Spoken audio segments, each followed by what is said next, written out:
पंढरपूरमध्ये जाऊ शकत नाहीत. राम राज्य आणि प्रभू रामचंद्राला देव का मानतो? कारण त्यांनी जसा कारभार केला होता. तुमचा नुसताच भार आहे, कारभार कुठे? हे राम राज्य नाही. आम्हाला नुसतं प्रभू श्री रामचंद्र नाही, आम्ही राम, सीता, लक्ष्मण, हनुमान सगळ्यांचे आम्ही पुजारी आहोत. सगळ्या देश आणि जगातले सगळे करोडो लोक त्यांना रामाची भक्ती करायला सांगण्याची भाजपनी गरज नाहीये. राम राज्य कसं असायला पाहिजे हे मला वाटतं त्यांनी आता जरा देशातली जनता त्यांना घरी बसवेल तेव्हा रामायण त्यांनी परत वाचावं. का रामाची भक्ती आज सुद्धा केली जाते? छत्रपती शिवाजी महाराजांबद्दल सुद्धा त्यांचा गनिमी कावा एक प्रकार होता. गनिमी कावा, कारण समोरचा शत्रू तुल्य फार मातब्बर होता. म्हणजे आज जसा भारतीय जनता पक्ष आहे, पैशाने मजबूत आहे, शासकीय यंत्रणा त्यांच्या दाराशी झाडलोट करतायत.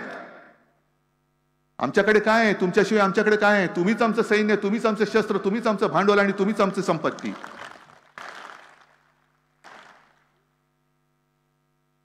छत्रपती शिवाजी महाराजांनी सुद्धा गनिमी कावाचा तेव्हा अवलंब केला होता. पण संपूर्ण इतिहासामध्ये एक सुद्धा उल्लेख असा नाही की छत्रपती शिवाजी महाराजांनी त्यांच्या मित्राला दगा दिला. एक सुद्धा उदाहरण मिळणार नाही. तुम्ही नावं मोठी मोठी घेतायत, प्रभू रामचंद्राचं घेताय, छत्रपती शिवाजी महाराजांचं घेताय, पण त्यांच्यापैकी काहीतरी एक कण तरी तुमच्यामध्ये आलाय का हा पहिला विचार करा. आणि म्हणून मला तुम्हाला सगळ्यांना सांगायचं की ही लढाई, मला एका गोष्टीचं नक्की समाधान आहे. माझ्या आधी देखील मुख्यमंत्री झाले, माझ्या नंतर तर घटनाबाह्य झालेच आहेत, उद्याही होतील. ही मुख्यमंत्र्यांची यादी आणि मुख्यमंत्र्यांची पाठी वाढत जाईल. पण संपूर्ण महाराष्ट्रामध्ये कुटुंबातील एक हा जो तुम्ही मला सन्मान दिलेला आहे, हे सौभाग्य दुसऱ्या कोणत्याही मुख्यमंत्र्याच्या नशिबी अजून तरी आलेलं नाहीये.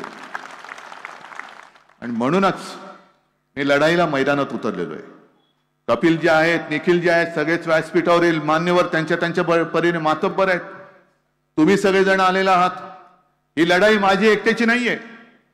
उद्धव ठाकरेला परत मुख्यमंत्री व्हायचंय, उद्धव ठाकरेला पंतप्रधान व्हायचंय, म्हणून ही लढाई नाहीये. ही लढाई तुमच्या भावी पिढ्यांची आहे. तुम्ही विचार केला पाहिजे की तुमच्या ज्या पिढ्या ज्या आणखीन 20 वर्षांनी 50 वर्षांनी या देशात राहणार आहेत, त्या लोकशाहीतेने राहायला हवं का हुकुमशाहीमध्ये राहायला पाहिजे हे तुम्ही ठरवायचंय. आणि तुमचं मत तुम्ही द्या. ज्याला हुकुमशाही, मी तर